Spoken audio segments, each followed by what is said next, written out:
This is Talking Point on the Content Capital. Welcome to WESN. My name is Keaton Shaw. And I'm Sean Michael Small, and this is the only station in the nation in HD, folks. And you know what else was in HD this morning? Traffic seemed to be in HD this morning because I was up close and personal and in full display. But then it kind of dissipated. It's weird. I don't understand my route to work and how people drive. Is where traffic just comes and it goes sometimes. You know, I have absolutely no clue what you speak of. Well, okay, not all of us are privileged to have to wake up extra early and drive through the darkness. Privileged, while everyone else is sleeping. Privileged, you see? Yes, privileged. The circles under my eyes are darker than the night that I drive in order to come here and do AM Prime, which I say is a privilege indeed. Yes, I'll let you know how I feel tomorrow after 9:30. People could see the privilege under your eyes in HD. Exactly, in HD. So you know exactly what I'm talking about. You see, we give annotations and illustrations of precisely what we refer to, unlike some people here in Trinidad and Tobago. In fact, you know what? I'm sorry, is there something you wanted to add? No, I just want to say it's not visual effects. You know? It is visual effects. It's my bloody eyes. Anyway, folks, the jokes are finished. Let's now roll into the heavy stuff. Well, the serious stuff. It's time for the Daily Review.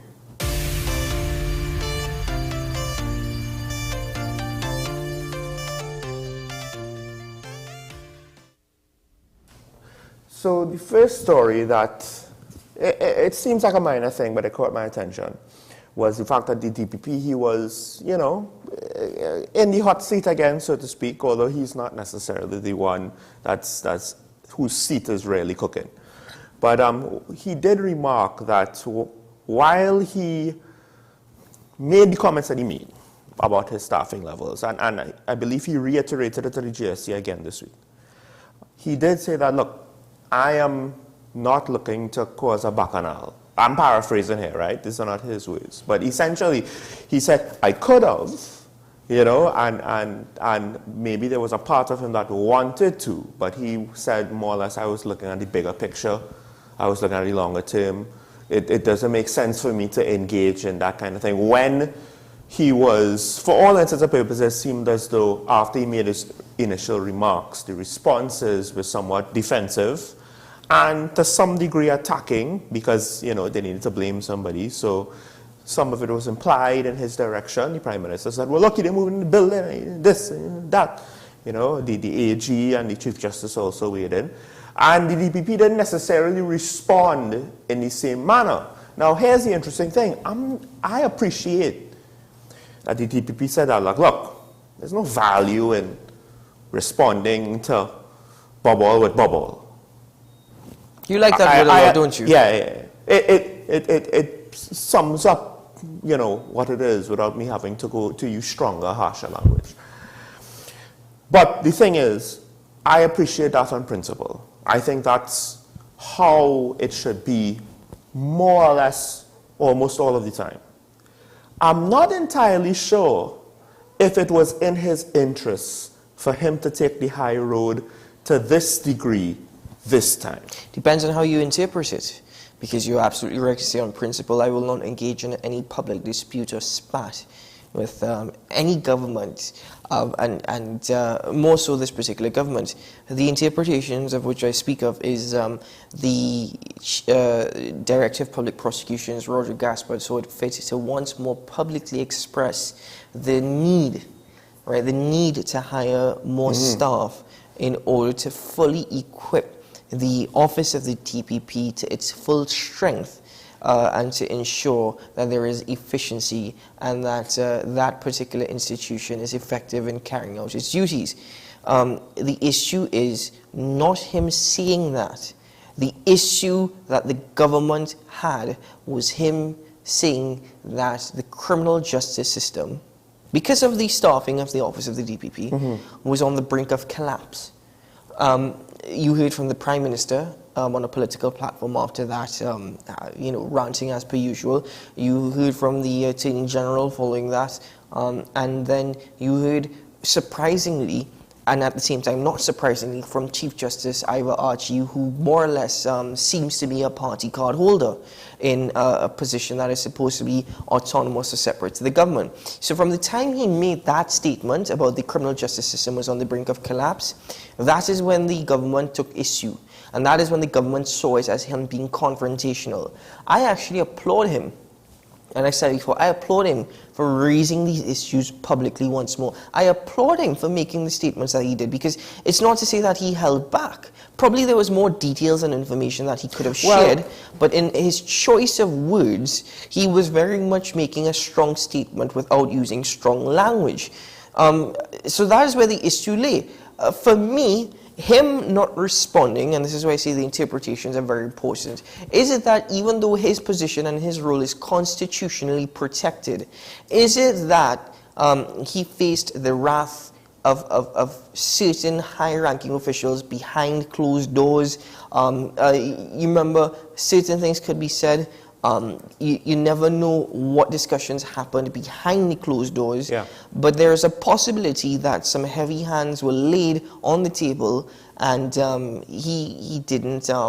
He decided, listen, let me refrain from going any further. That's one part. The second part is, on principle, as you suggested, he's probably taken the high road. Well, that's what he said. That's based on what he said. Yes. I can only hope that even though he's taken the high road, it does not lead to a prolonged silence. You know, we need to keep raising these issues publicly. The public needs to be aware. The public needs to know. Even if the public knows, it doesn't mean something will be done about it. But if the criminal justice system were to collapse, at least the public can say to themselves, well, we were not totally clueless. We were not totally clueless, and we understand where the faults lay. You know, so I hope that he continues to speak about his issues and the desires and what is necessary, because conversation is easy. You know, it's the actual change that is the more difficult thing to happen.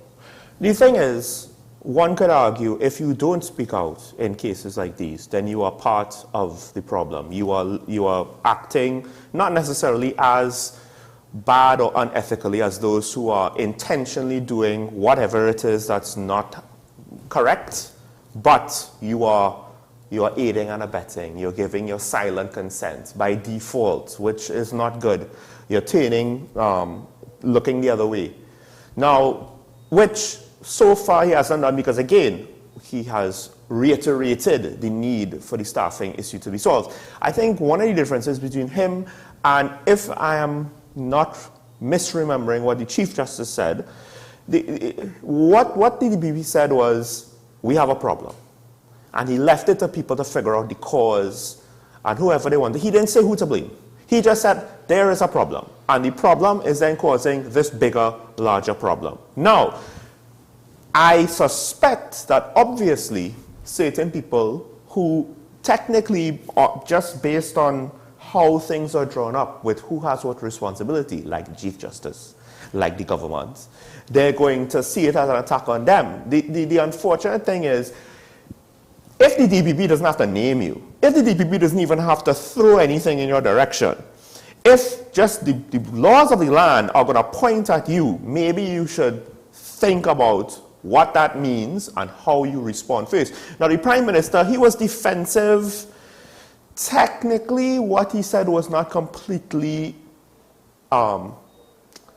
irrelevant to the situation, but he was defensive, and of course it kind of bounced things back, and he did point to some extent towards the DPP. I still think it was irrelevant. Well, okay, fair enough. No, but that's my opinion. Yeah.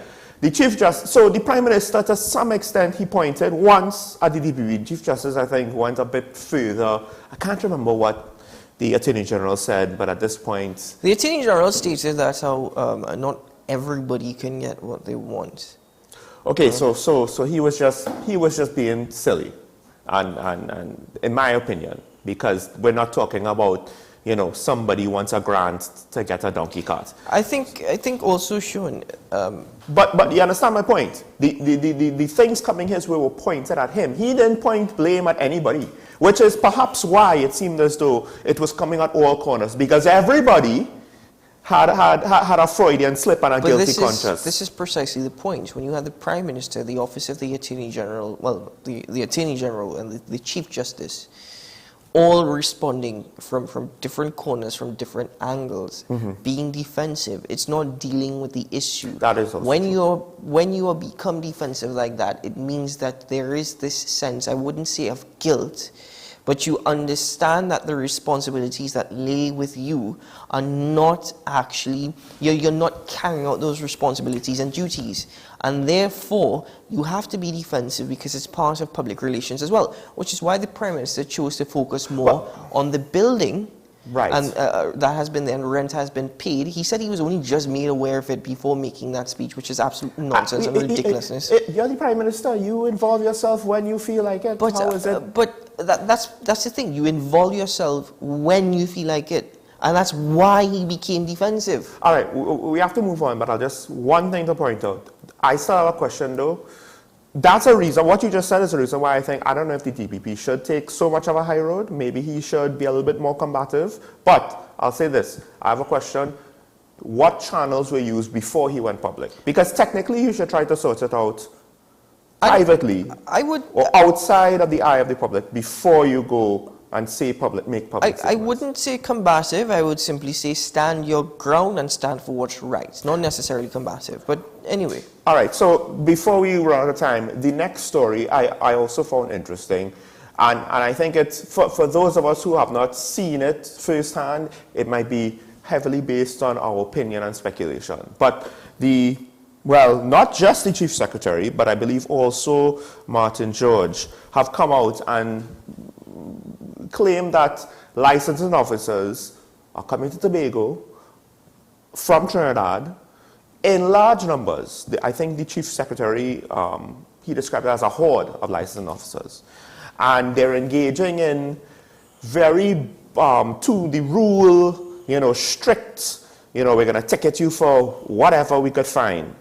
And while technically one could say, okay, if this is just how we're going to police the roads on a general basis moving forward, that might be fine. Although the ASP has said, a lot of the population would not be ready if they be a stickler to the rules and hold the people strictly to the rules all the time. But I think what the Chief Secretary was indicating was that it seemed as though this is a temporary thing where licensed officers come from Trinidad to have like a quota or something, deal with that real fast. And it might have been, I believe, during the Easter vacation as well. So they're looking to catch people from Trinidad. So you come in from Trinidad, en masse, just to try to see how much tickets you could give out. This is not how you're going to police your roads. This is just you doing a money grab. So there are a couple of things. One, I think that's an excellent initiative by licensing officers, but only if it applies to Trinidad as well. It cannot be something that is only being utilized in Tobago. Right. It has to be utilized in Trinidad, because I'm of the opinion that even if it's a minor offense, you can warn an individual. For example, if you have a scratch on your number plate, that's an offense, by the way. The implication is that they don't do warnings. No. It's just straight to tickets. Listen, the thing is, if you have a scratch on your number plate or part of your number plate is missing or broken, that's an offense. And the thing is, if your number plate is broken, you should make every effort. If you can afford to fill up your car with gas, you can afford to pay for a brand new number plate, which is not very costly. You have to make certain sacrifices now. I'm not saying it's easy, but it's something that you have to do. People also need to understand that they've gotten away too long for very simple things that could equate to bigger things. Brake lights, for example, and not having your vehicle. And I've seen some vehicles that have not been, I want to know if they're roadworthy. They don't have any inspection stickers, but they're still on the streets of Trinidad. So the thing is, I think it's a good thing in Tobago. It should apply to Trinidad as well. Well, the flip side about it is the mere fact that it's been raised by the Chief Secretary. I mean, Martin George raised it as well. Yes. Right? And sometimes you can think that Mr. George could, in his own way or in his own right, is a politician. I mean, who isn't a politician anymore? But the mere fact that it's raised by the Chief Secretary, I'm wondering if he is suggesting that this is persecution and a deliberate means to try and stifle Tobagonians. Well, I don't necessarily, I mean, I don't think it's a thing against Tobagonians as opposed to, my question is, because I get it, if you want to be stricter, that's fine. But why are you going to be stricter by sending extra officers to one part of the country? You see, it's not as though these are the licensed officers that are in Tobago being stricter. This is why I said it should apply to Trinidad as well. Right, and that's the thing. Sending these extra officers, it implies to me that, well, look, we have a quota. Because there were rumors about the TTPS handing out tickets for road vehicle and they have not for quota purposes as opposed to saying... And they haven't collected that as yet. Well... Yeah. So, but it's a very valuable point that you raised. You know, if we need to raise a certain amount of money, we're going to implement. We're going to actually distribute so many tickets that it reaches that quota. The next thing is whether or not we're actually going to get paid these tickets. My problem is you're not enforcing any laws with the motivation of we want the laws to be enforced and followed. We're enforcing the laws because we won't need more money. Well, we're assuming. Right. But again, you don't send extra licensing officers on a temporary basis on an exercise like this. Again, if it was that the licensing officers that are in Tobago were stricter as a policy, even if it didn't happen in Trinidad, are much more willing to give that the benefit of the doubt and accept that than saying, oh, we're going to send extra officers and they're going to go and whatever minor infraction you have, we ticket and everything. I'm sorry, I actually think this is a good thing. But I think that if we want to remove the guise of persecution, it needs to be enacted in Trinidad and Tobago as well. Just think about it this way.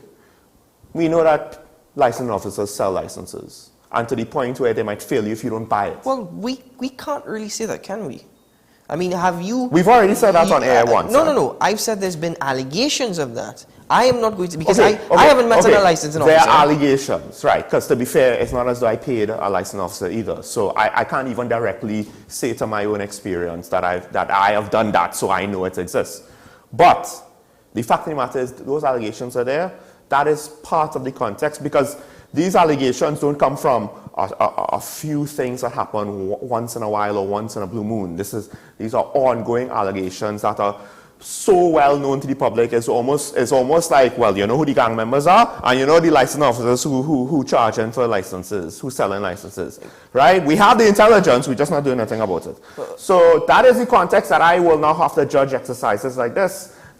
I don't expect the public to say, oh no, it's fine, this is great. Sean, the public says that all the time, because rather than make the report that the licensing officer has, he's asking for a bribe or I have to pay for my license, they pay for the license. Folks, we have to take a break. When we come back, we're going to hit more of the international economy, then afterwards come back to the crime symposium with our guest this morning. And of course, phone lines after the news break at 9. Stay tuned. Lots more talking point here on WESN HD. We'll be right back.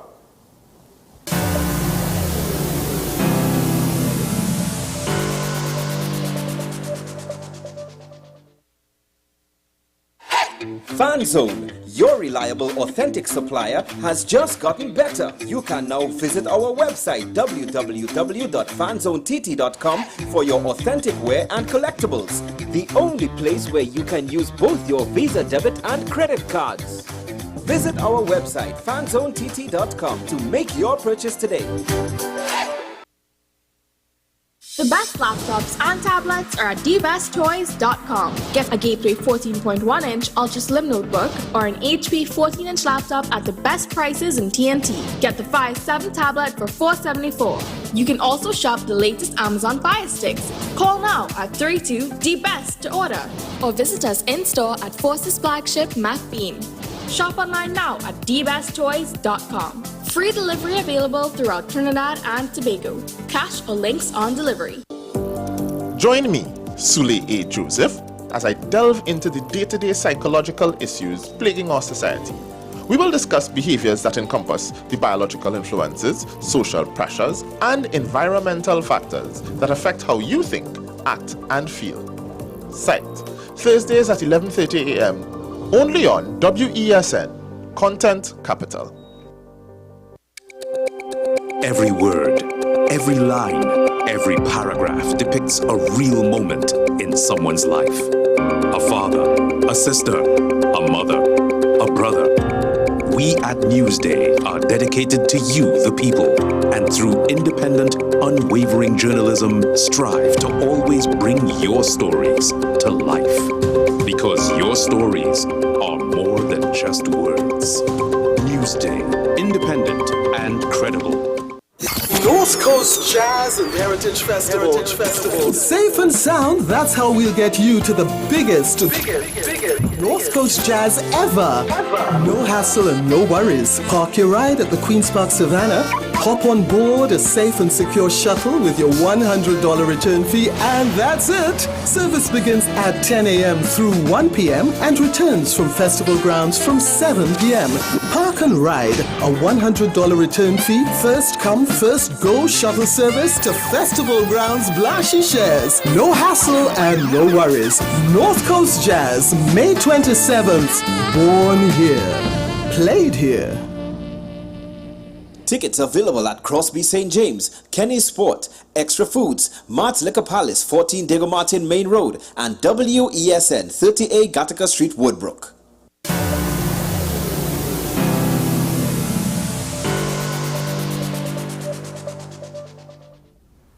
Welcome back to Talking Point, ladies and gentlemen. Of course, on this show, we do try to keep an eye on what's going on around the world, just so that we could stay well informed about what might be happening in TNT. And of course, over the last couple of years, we've had some major international crises going on that have affected the economy. COVID, war in Ukraine, but even before that, price of oil and our foreign exchange reserves was an issue. Now, as we're trying to recover, well, we're still facing some of those issues. The reasons might not necessarily be exactly the same as pre-COVID.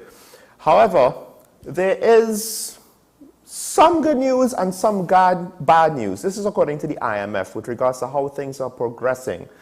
And some of the, I guess you could say, solutions, I'm not entirely too sure if we in TNT are prepared or able to handle them and implement them. For more on this, we have from their director of the Western Hemisphere from the IMF. They had a press conference last week, Thursday. So take a listen to cue this.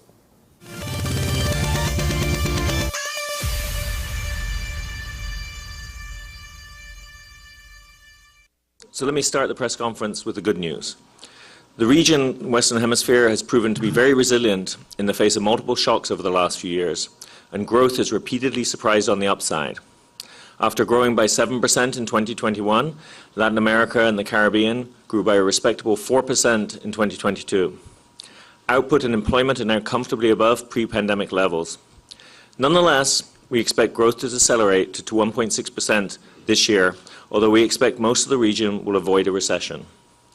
This slowdown is not surprising, given that the region's main trading partners are also slowing. The favorable terms of trade that we saw in the aftermath of COVID have lessened somewhat, and global financial conditions are less friendly than they were a year ago. The bad news, though, is that inflation remains high across the region. We know this high inflation disproportionately hurts lower-income households, particularly as it has been concentrated in large increases in food prices, and because wages have been unable to keep up with these higher prices. After peaking at around 10% in mid-2022 for the average of the region, headline inflation in the largest Latin American economies has now decelerated to around 7% in March. However, progress in bringing down core inflation appears to have stalled. Core inflation in these economies averaged 8.4% at end February, and for most countries, inflation remains well above the central bank's target range. Nevertheless, we have to commend the central banks in the region for their quick and assertive response to inflation, which has been effective in anchoring medium-term inflation expectations and creating an environment for disinflation to eventually take hold. Restoring price stability is paramount to a healthy economy, and particularly to protect the most vulnerable. As such, we attach an important priority to quickly bringing inflation back to central bank's target. This is key also to cement the credibility that the region's central banks have built over the last 2 decades. With most economies operating at or above potential, macroeconomic policies should now aim to bring demand back into line with potential output in order to ease price pressures. Central banks have already done a lot of the heavy lifting that's needed.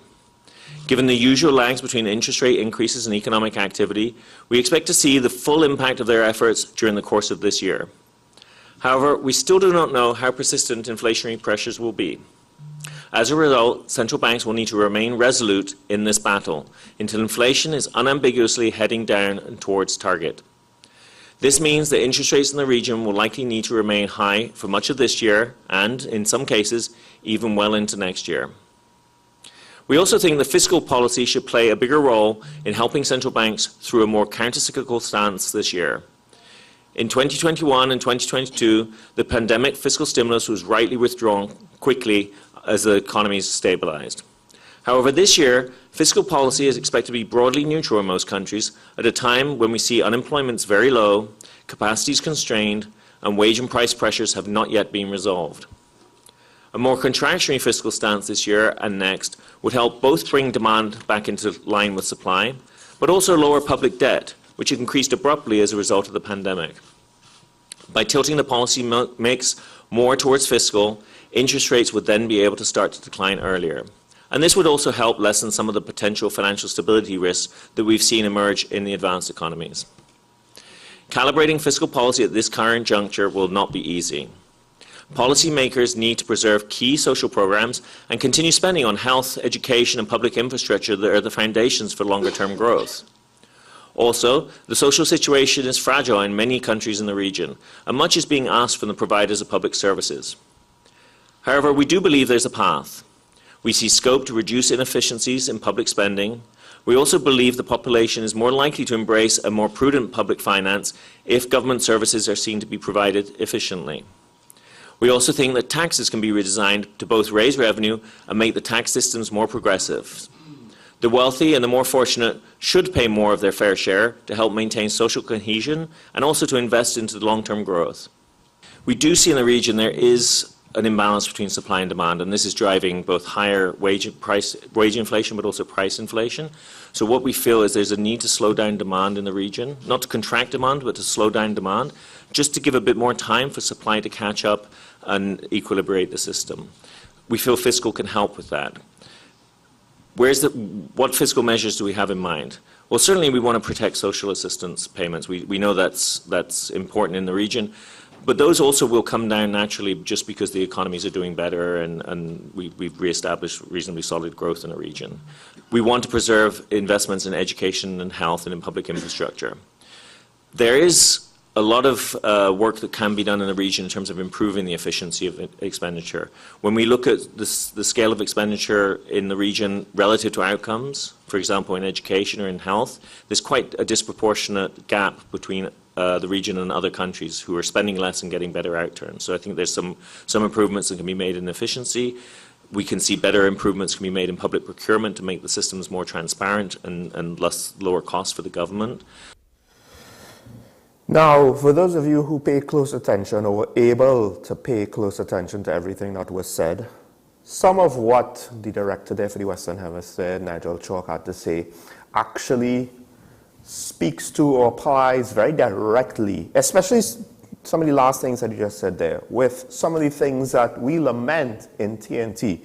Now, in theory, a lot of the social measures that he was talking about that should be come down should have been pandemic relief. However, we in TNT, we do have a fair amount of social grants and programs and schemes that, well, they just apply in general, as well as the fact that a significant amount of the public sector seems like a jobs program.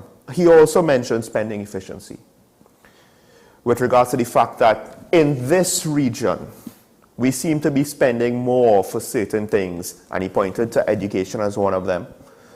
And we're not necessarily getting the results that we see in other regions. And this is not necessarily surprising because I know that even in America, they have that phenomenon where some jurisdictions are spending less and they're getting more out of things like the education system. Now, looking at their forecast, TNT is projected to have less growth next year than this year. We're not unique to that phenomenon. I think even North America has that going on. We're looking at real growth in GDP 3.2, and then that's going to drop down to 2.3% the following year because of the warnings that in order to get a handle on inflation, because food prices are still very high around the world to some extent, but we're experiencing them for the most part. Some things have come down. I bought sweet peppers once for about a year, for the first time in a year, not too long ago.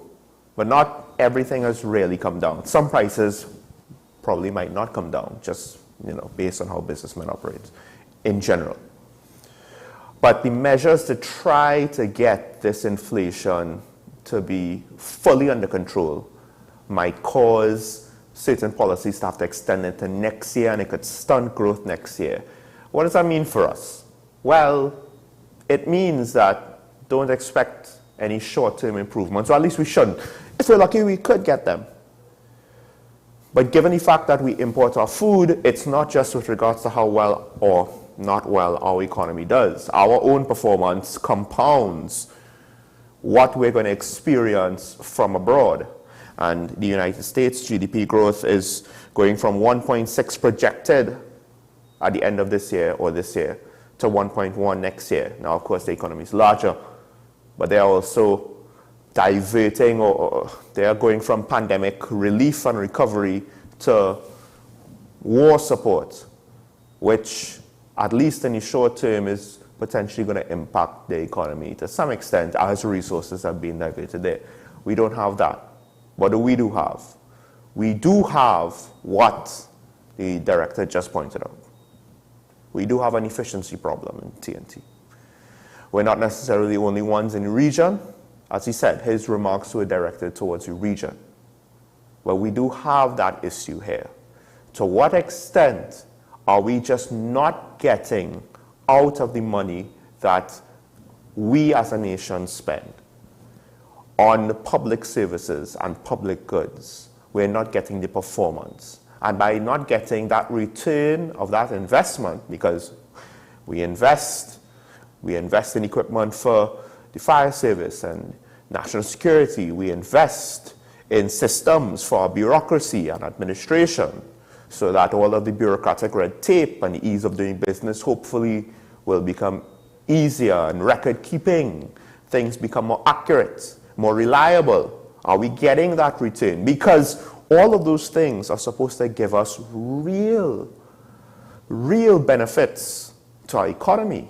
It might not be direct inflows of cash, but it should make the cash move easier. It should make business easier to start up, easier to register, easier to operate.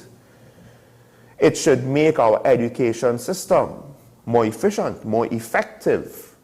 And that investment will pay off down the line, but that is a significantly strong foundation, or, if we fail at it, a weak one. And we're seeing a lot of these pitfalls. These things should not be news to us or new to us. We just can't keep up with inflation. We've seen that. And it's not as though the government could just give out more jobs in whatever public entity, nor can the government give out pandemic relief. Debt to GDP ratios are something where TNT has performed potentially better than a lot of other places, because that is one of the other concerns of the IMF with regards to higher debt and debt financing. And I think globally that is rising to on a global scale to be at near 100%, which is kind of crazy that global debt to GDP is more or less equal, on an equal footing, that global debt is going to be equal to global GDP. It's kind of crazy. We're not necessarily there yet. However, have we put the things in place in case there are other shocks, or to be prepared? I'm not entirely sure. We're all in on energy, and in the short run, begrudgingly, that might be the best thing for us to do. But besides the lack of efficiency, because one has to ask, if we were more efficient with our expenditure, maybe we would have had something to give out to the agricultural sector. But more importantly, it's almost never a right time to try to diversify the economy. There's always a reason why it's better to invest in energy. Except when energy is doing poorly and then we lament the situation, oh no, what are we going to do? We should have diversified years ago. So, yes, should we be invested in green energy? Well, we need to start somewhere. Should we be trying to get the dragon gas deal going again? Probably, because right now we need to keep our economy moving and to keep our foreign exchange reserves up, to keep it earned. So where do we start on the solutions? Diversification, or do we need to fix our efficiency? I've said before and I'll say it again, education is an issue, I think, that's underestimated by too many people in the country as how bad it is. If you think crime is bad, I think education might actually be worse. We just don't realize it yet. Healthcare, a whole host of other things, that's a whole different story. But folks, we have to take a break. When we come back, I'll welcome our guest, Thursday contributor, Opposition Senator Jayanti Lakshminiyal. We're going to continue to dissect the regional symposium on crime being a public health issue. Folks, this is Talking About on WSN. We'll be right back.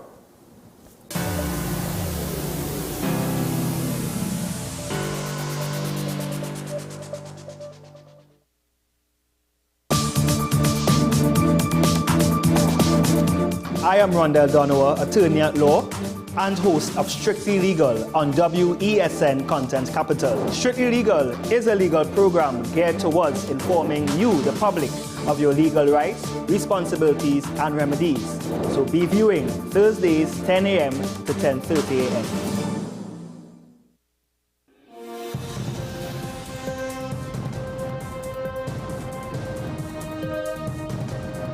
Seven is out, all day is in.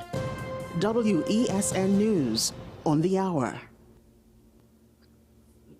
The issue, the continued rise in the price of flour and its impact on the cost of living in Trinidad and Tobago. How should we go about it? I want to ask you, what has been revealed to you about the state of vulnerability in the country because of this exercise and because of what we're going through? Is the government losing the war on the vaccine front? The discussion should revolve around the common good for the greatest number of people in Trinidad and Tobago. How do we inculcate a sense of respect and regard for people who may not be of your own political ilk or persuasion?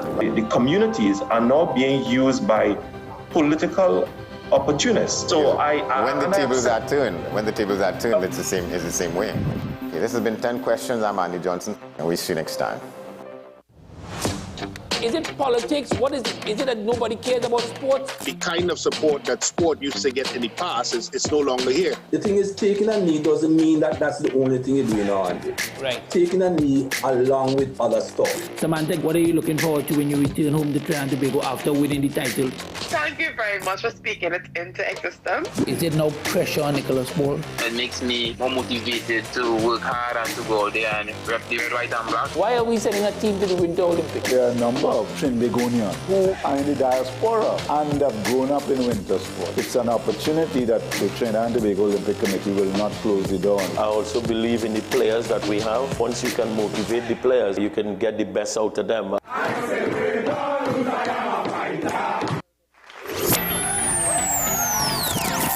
This May, the spectacular event you've been waiting for is coming.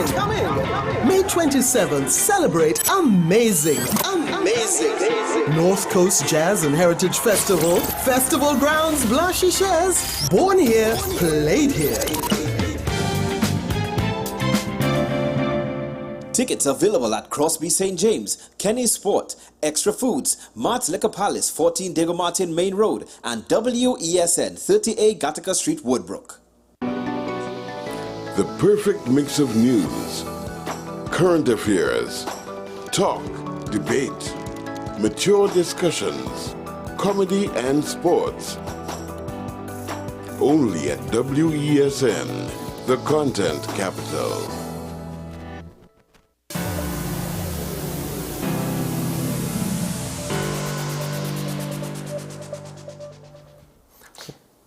Welcome to Talking Point, ladies and gentlemen. The first time it's ever happened. 500 episodes, it happens on 501. Look at that. So now joining us, we have Opposition Senator and member of the Joint Select Committee on National Security, Jayanti Lakshmi-Dayal, who has, well, not only did we have the Regional Crime Symposium, we also had a Joint Select Committee meeting just this week, just yesterday. So there's a lot to get into. Good morning, Senator. Hi, yes, good morning. Quite a bit this week in the conversations, national conversation on crime and the criminal justice system. Well, so it was a 2-day symposium, and the CARICOM leaders, they published a resolution. It's a long list. I'm not entirely sure if it's well structured, but maybe that's to be somewhat forgiven because it was a now for now thing. Reading it, it has some interesting things in it, a lot of things that sound nice on paper. I'm not entirely sure how to assess it with regards to how it will be implemented. Do you have any thoughts on that?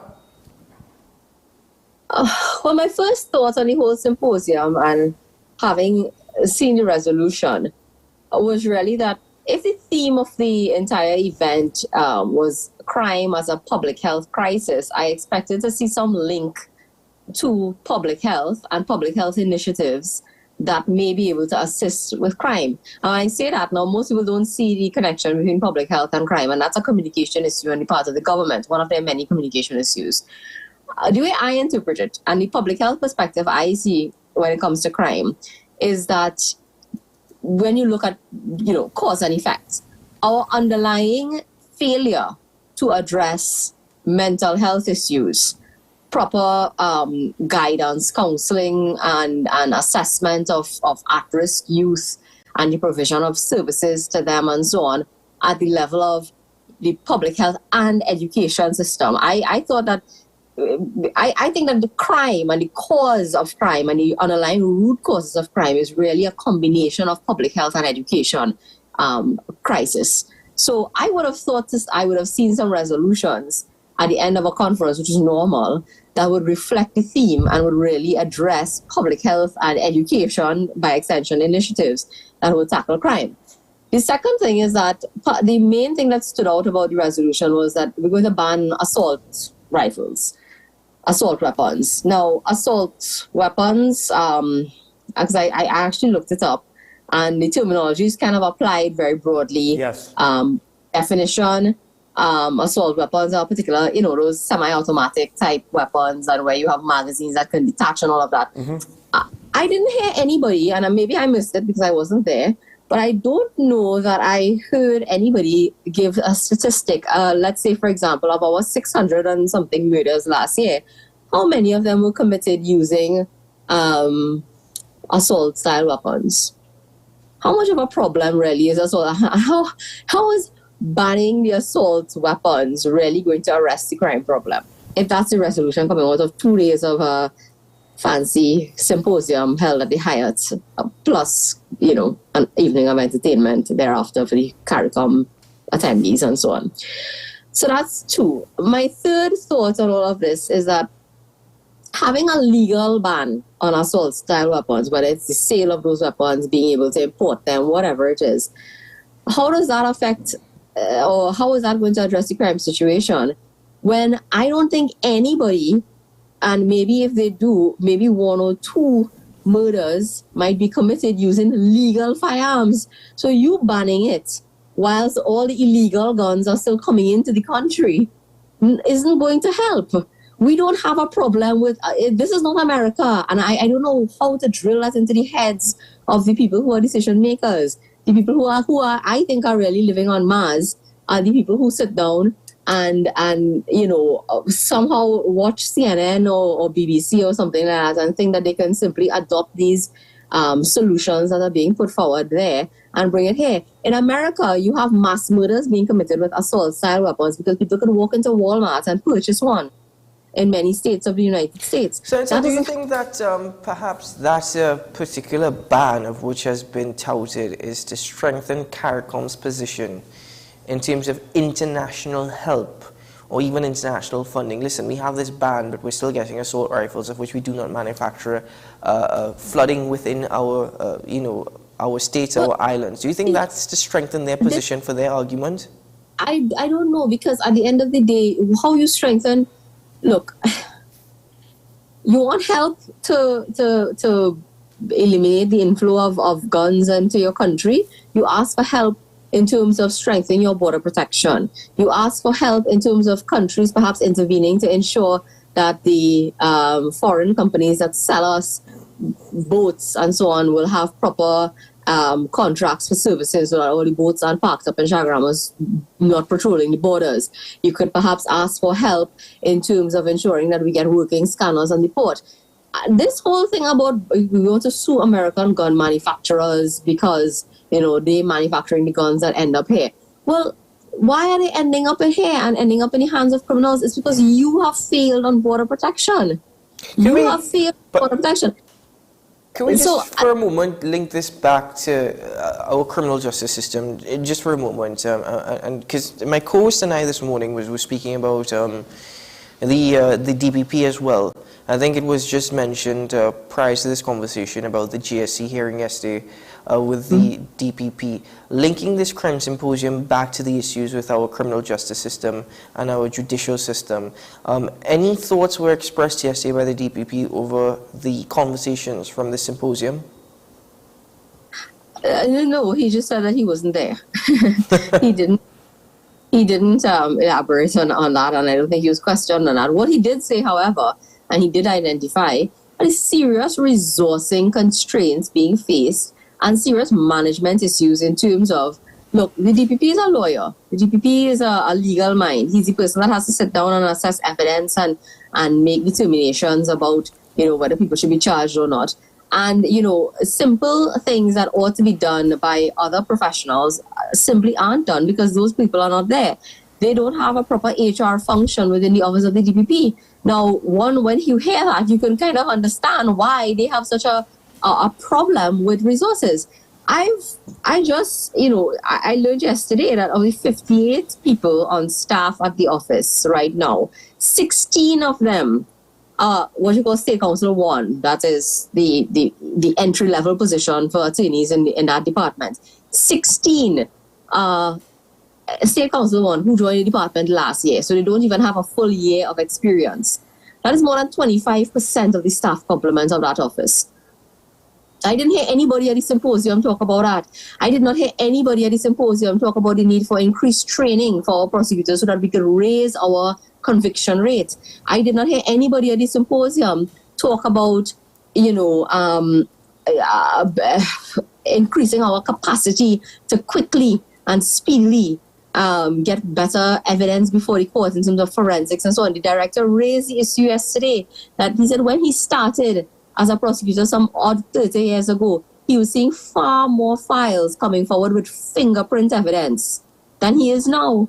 He said he could go a whole year sometimes and only 2 or 3 files coming to him for home invasions and robberies and so on, where the police are detecting fingerprints. He says, so people coming into your home robbing, nobody wearing gloves or nothing, they're touching up the chest of drawers. That's exactly what he said. They're touching up the chest of drawers, but the police not coming to say, well, look, we have fingerprint evidence linking this person to the crime. And he himself said that those things will help raise our conviction rate. Where is the symposium for us to discuss those things? Well, Senator, the resolution is for all intents and purposes a list, right? The list does not necessarily seem to be well organized. It's just a list of items for the most part. Now, technically, there is one item that speaks to education, doesn't go into much detail.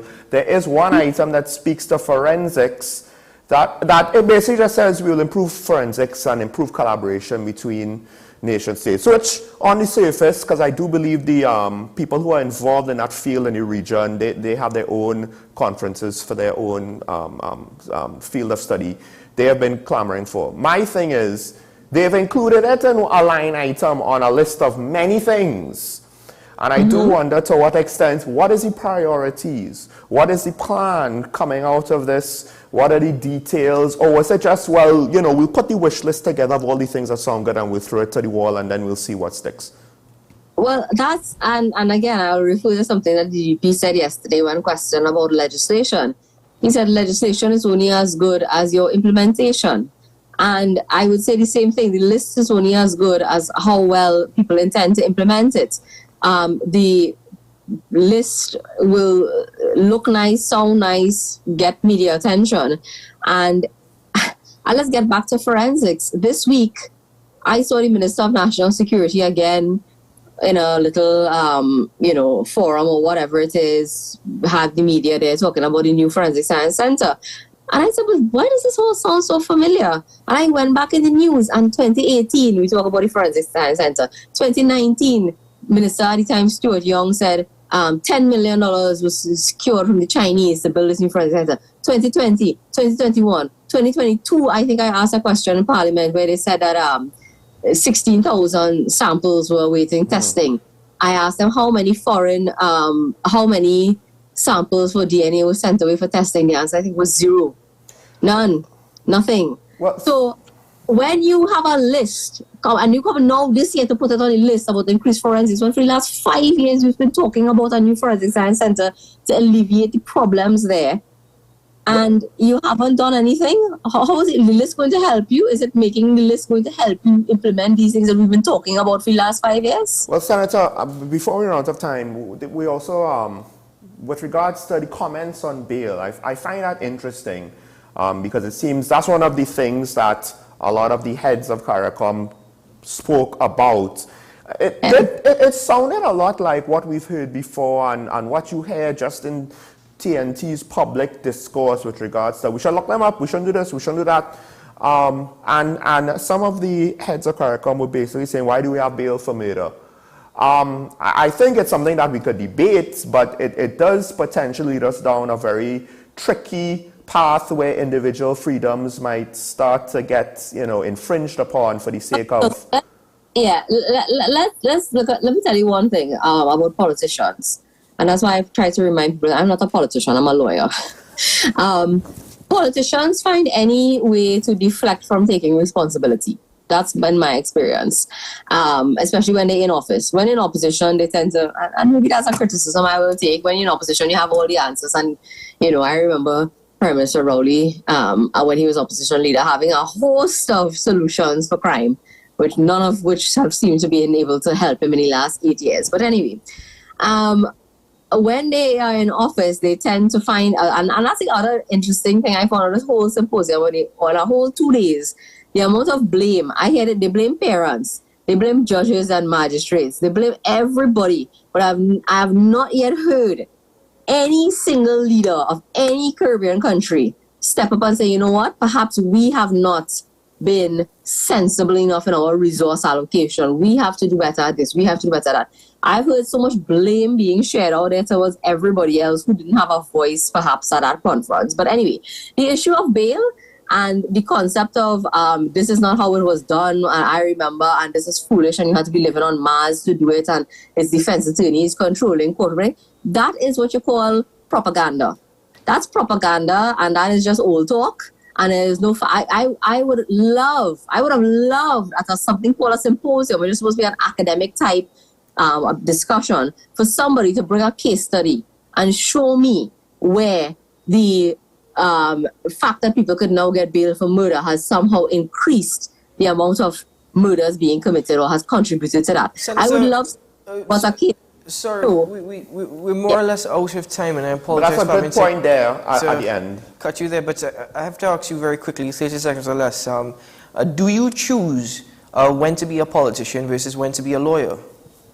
No, I don't actually. I think that I would very much all of my political comments, and even as a member of Parliament, are rooted in my belief in the rule of law and are rooted in my belief that people, regardless of what situation they find themselves in, even if they are accused of a crime, still have certain fundamental rights and freedoms, which should be upheld and respected by the state. And that's my legal, political, moral state of affairs, and I don't bend or from it. So perhaps a lawyer with the cloak of a politician, then.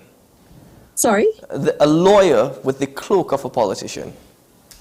I would say a lawyer trying to make a difference in the political landscape and introduce some more rooted and grounded contributions into the political conversation.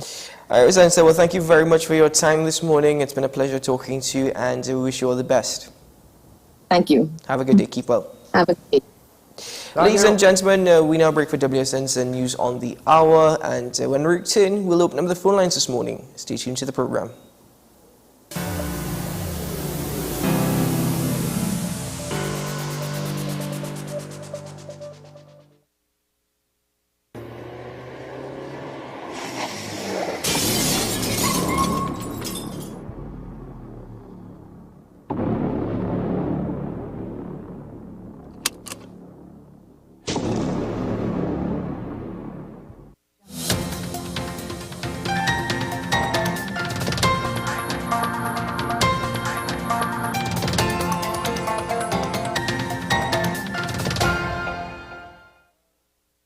Here's your WESN News on the Hour. I am Denise Martin. Thanks for joining us. Here are the headlines. Tobago man in court for murder and gun possession. DPP breaks its silence. Regionally, St. Vincent calls for peace across the Taiwan Strait. And internationally, Chinese acrobat falls to death during mid-air performance with husband. Now for the details.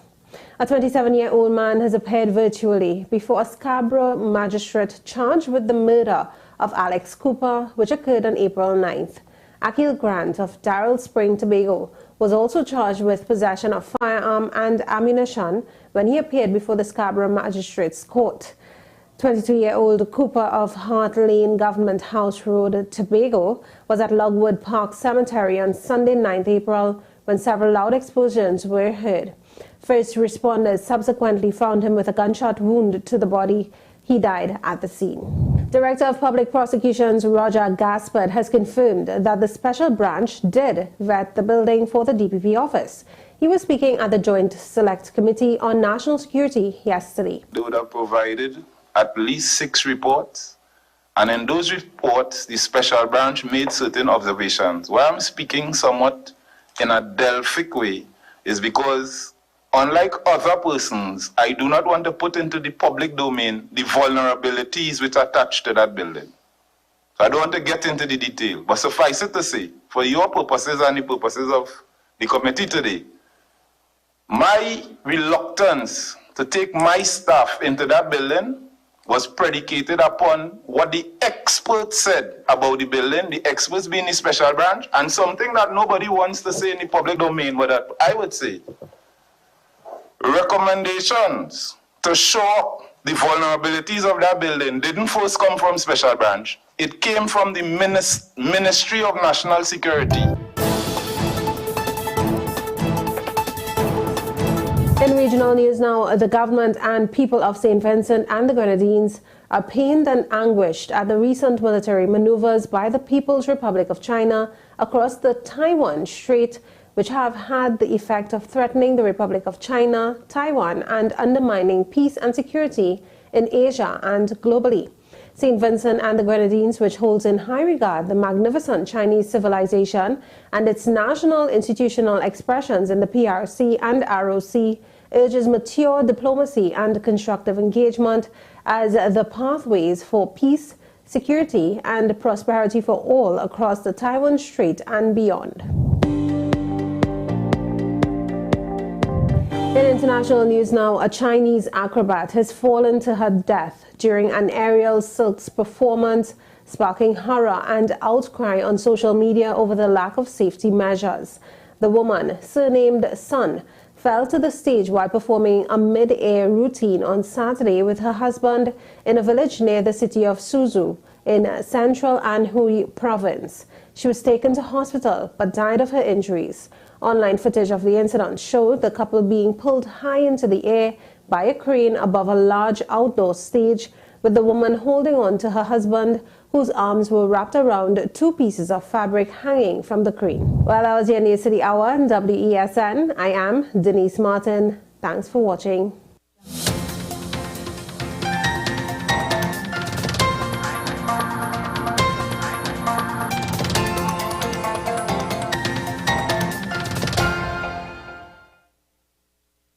North Coast Jazz and Heritage Festival. Safe and sound, that's how we'll get you to the biggest North Coast Jazz ever. No hassle and no worries. Park your ride at the Queen's Park Savannah. Hop on board a safe and secure shuttle with your $100 return fee, and that's it. Service begins at 10 a.m. through 1 p.m. and returns from festival grounds from 7 p.m. Park and ride, a $100 return fee, first come, first go shuttle service to festival grounds Blashy shares. No hassle and no worries. North Coast Jazz, May 27th. Born here, played here. Tickets available at Crosby St. James, Kenny Sport, Extra Foods, Mart's Liquor Palace, 14 Diego Martin Main Road, and WESN, 30A Gattaca Street, Woodbrook.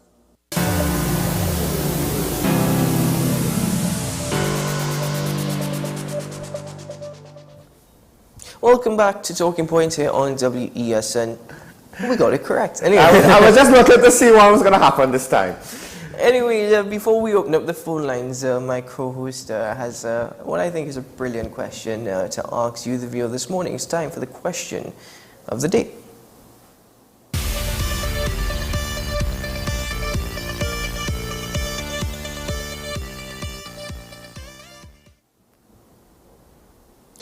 So now, folks, just after the conversation that we had with the opposition senator, I would like to ask you, would you agree to suspending certain individual rights in order to enact stricter laws?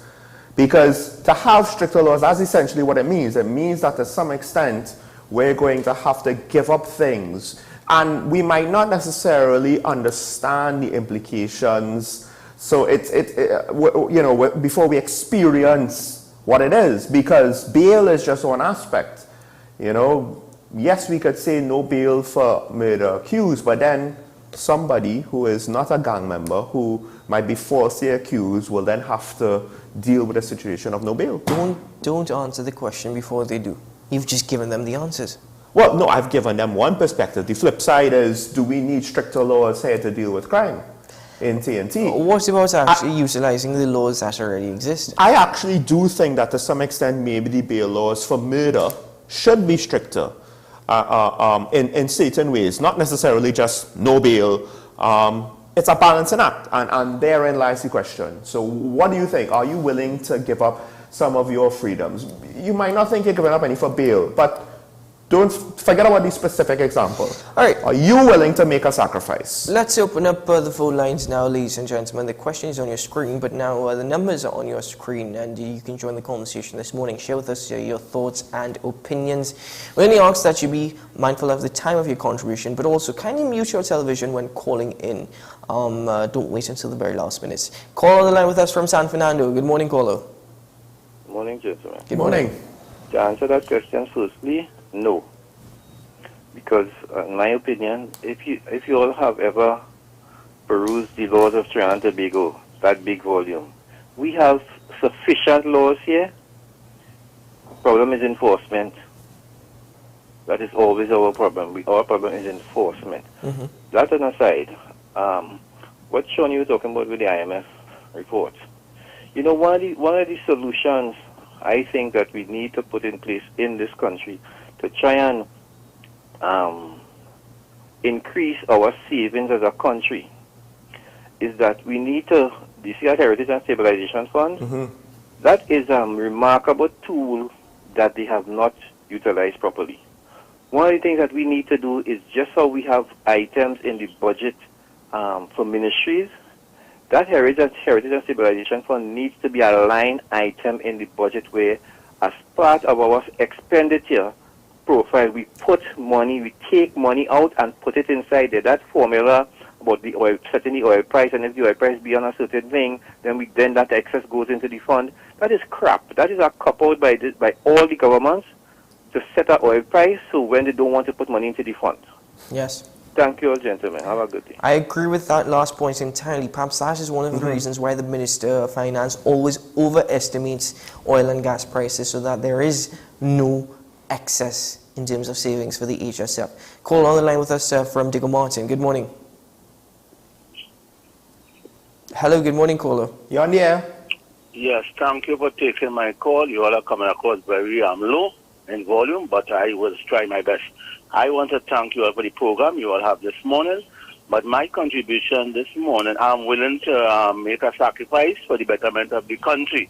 I want to put that out there. Right. But I also want to say that some startling thing on the Joint Select Committee meeting yesterday with the DPP, and one of those, I'll start to say, startling revelations is about, besides the special branch, there were other people who made contributions in terms of saying the building is not safe, right? So that was a very revealing thing yesterday. And the same people turned back now. I was criticizing him with a kind of double standard, I will call that, right? And that was even backed up by what's her name, the lawyer and the senator.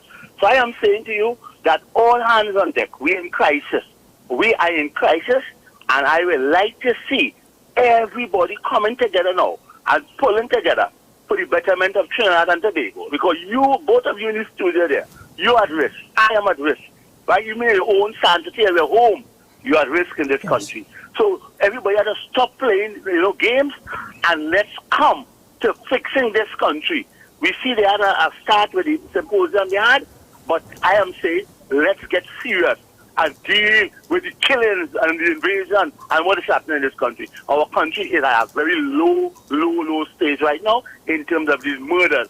And I want to see they use the defense force more in dealing with crime at this present time now. All right, caller. The families and the population are very, very traumatized with what is taking place. Thank you very much. All right, caller, sorry, but we have a caller waiting right behind you.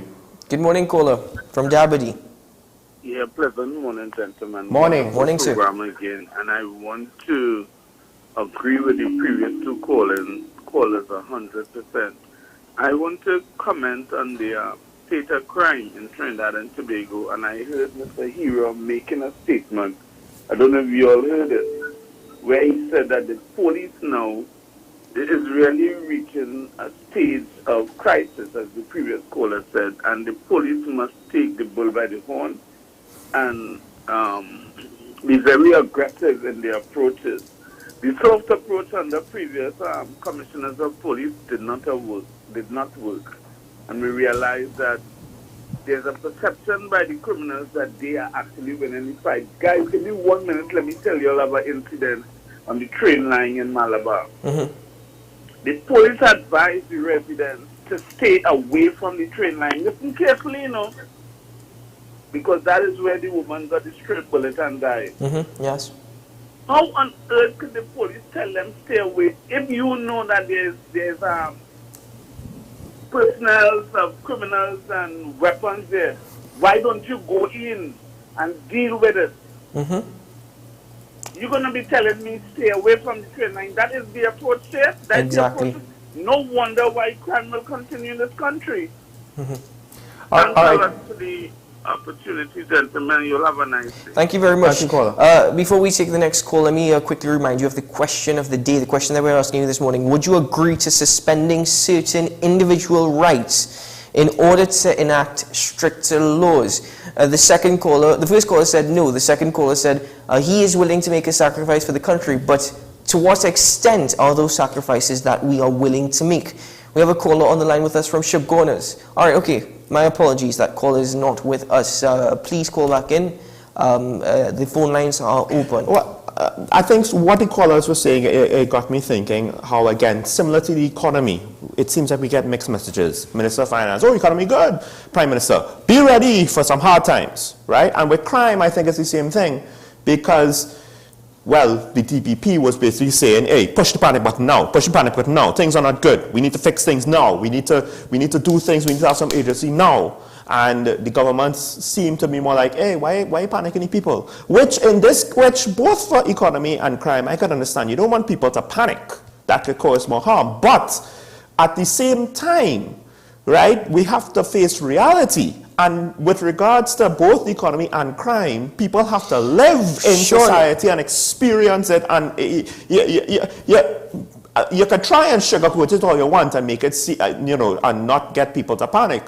But Sean, we are facing reality, and that's precisely why we are panicking. Well, I don't know if the people in charge are willing to be transparent and face reality. The people in charge are out of touch with reality. It is only when they are affected by crime that you hear something happening. And I always go back to this thing. We can't deal with murders. But if you lose your cell phone, it might be found within a certain number of hours. I mean, are you going to get mugged if you have a security detail that takes up like 4 or 5 vehicles? Probably not. Caller on the line with us from Shagonas. Good morning, caller.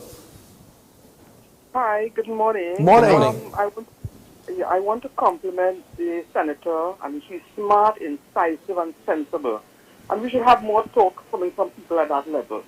My comment on your question really is in the form of another question. What did we do during the COVID lockdown? How many rights did we give up for the greater good?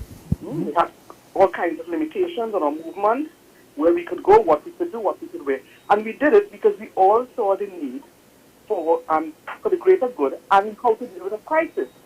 We are in a crisis situation now, and we may have to have that debate about what rights are we willing to give up in terms of making us or make ourselves and our families safe. So my first comment, so it be please. My second has to do with the original symposium which was held on public health. There's a word used of the islands, and sometimes those people say that, papichu. It was badly organized. It lost focus.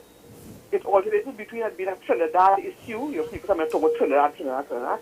When in fact my understanding was that they would have come together to look at regional solutions to the problem.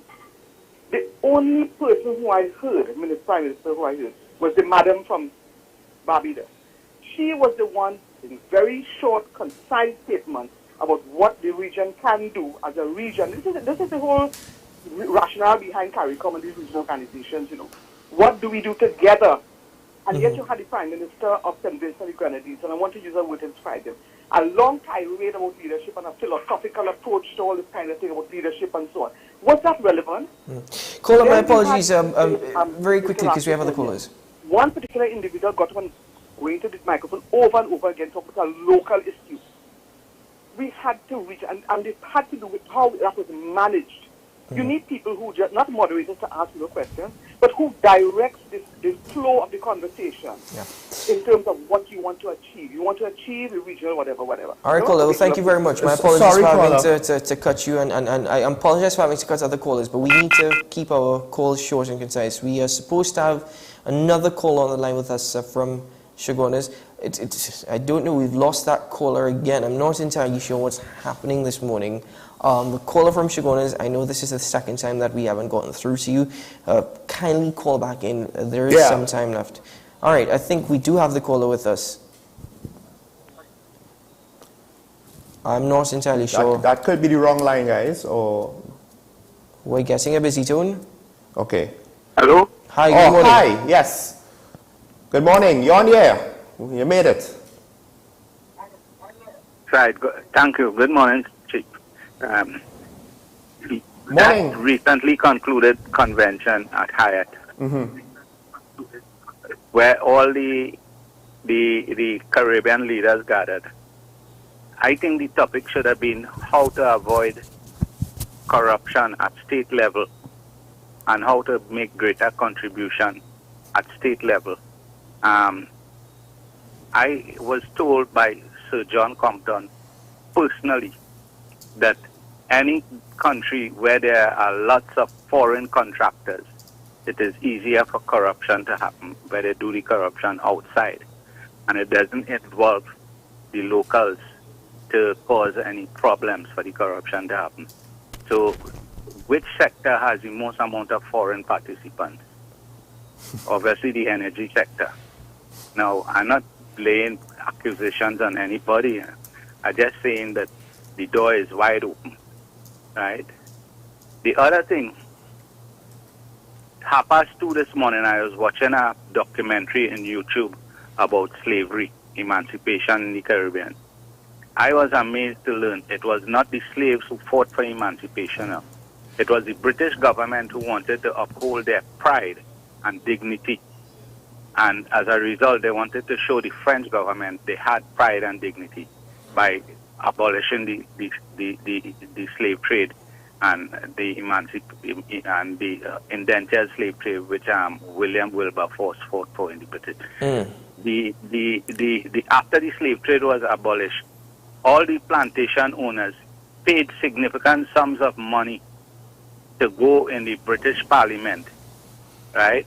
And I concluded that Trinidad have the same kind of thinking, that people want to get in Parliament through status, pride, and money, and it's not because of a contribution. All right, Kola, my sincerest apologies for having to cut. Thank you for your contribution, though. We go to another caller from Shagonas, who's been waiting 3 times. Good morning, caller. Good day, gentlemen. Good morning. Morning. I don't know how much you heard, but I was talking about the Tobago issue, where you heard a complaint of public servants actually doing their work. And I was saying that from my experience, where I have worked in Tobago for some years, in order to send staff to Tobago, there is a procedure you have to go through because it's considerable amount of money involved. You have to house them in Tobago, you have to pay them subsistence and all this. And nobody has given the reason why these people were sent to Tobago. In my experience, the usual reason for something like that is that the people in Tobago is not doing their job. And usually it's because the people who are breaking this law is very well connected with the Tobago authorities. Right? So I don't know if you have any questions. Actually, no, Professor. I think we are thinking along the same lines. Good, no problem. Yes. Thank you. Thank you very much. Have a good day. Again, let me apologize very quickly to all callers for having to cut your contributions. Sweet and concise. And good morning, caller from Arima. Gentlemen, morning. Morning.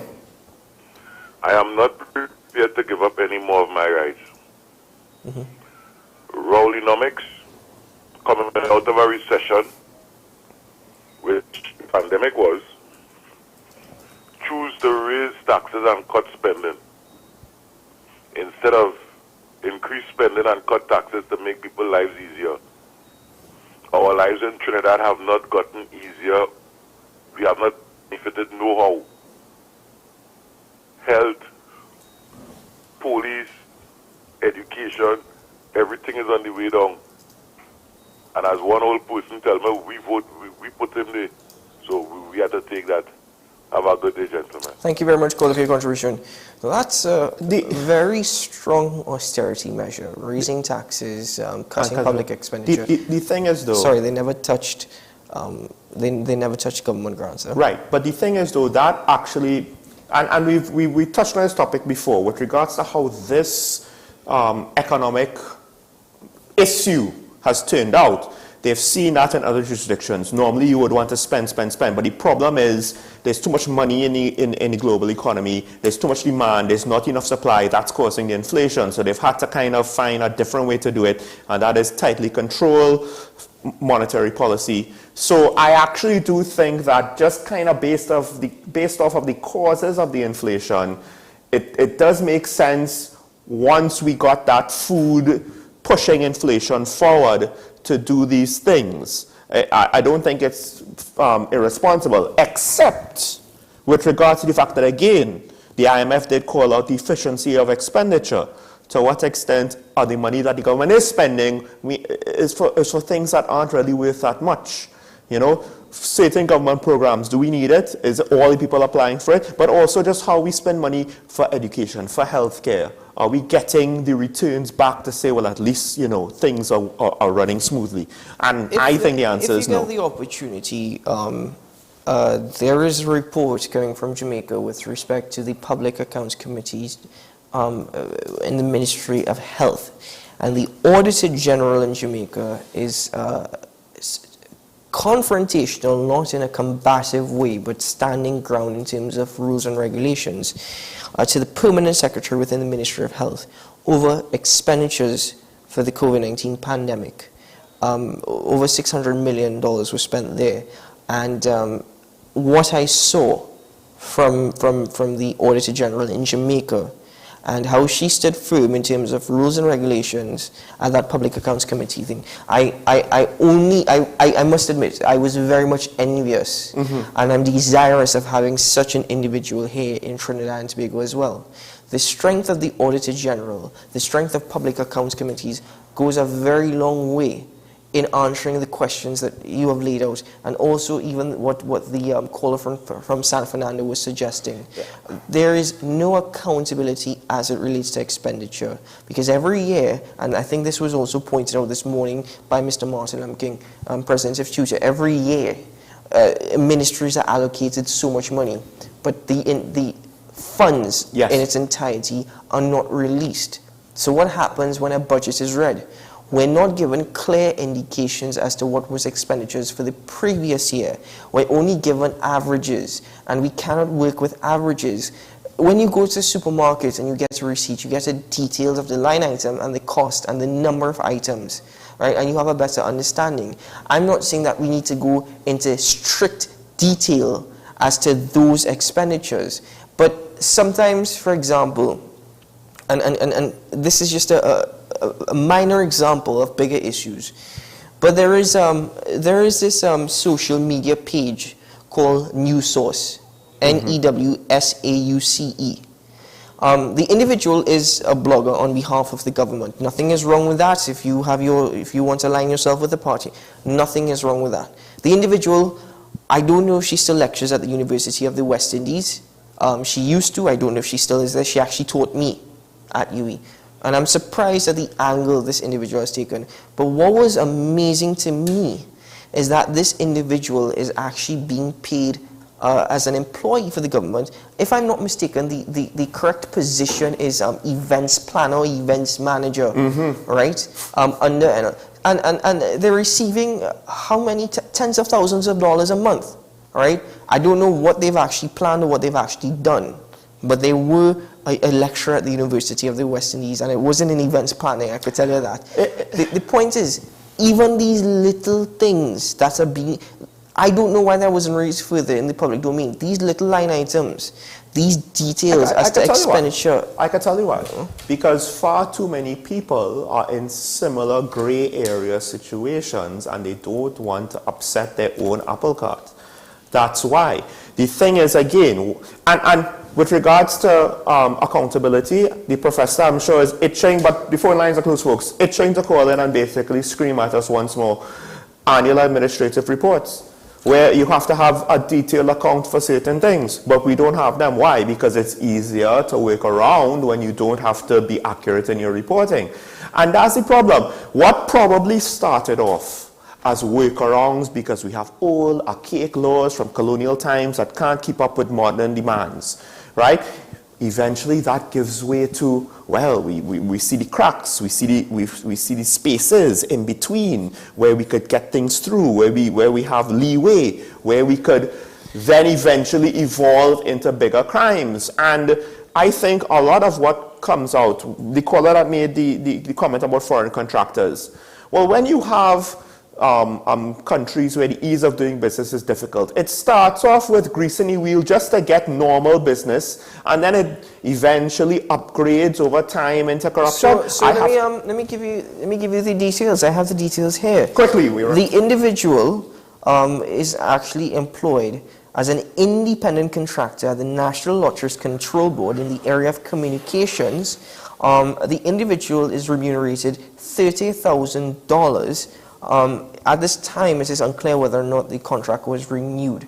But $38,000 a month as an independent contractor for NLCB in the area of events planning and communications. Events planning and communications. And yes. I'm very certain advertising / operating the daily draws and probably not independent contractor under being paid $38,000 a month for that position, right? But this individual is also a blogger on behalf of the government, and I must admit I was rather disappointed at the road this individual has taken. But at the end of the day, everybody's entitled to express their opinion. It's the finances that bother me. Too many people are in that situation. It's one of the reasons, folks. If you don't see enough people speaking out about things, that's why. Because they don't want to jeopardize their source of revenue.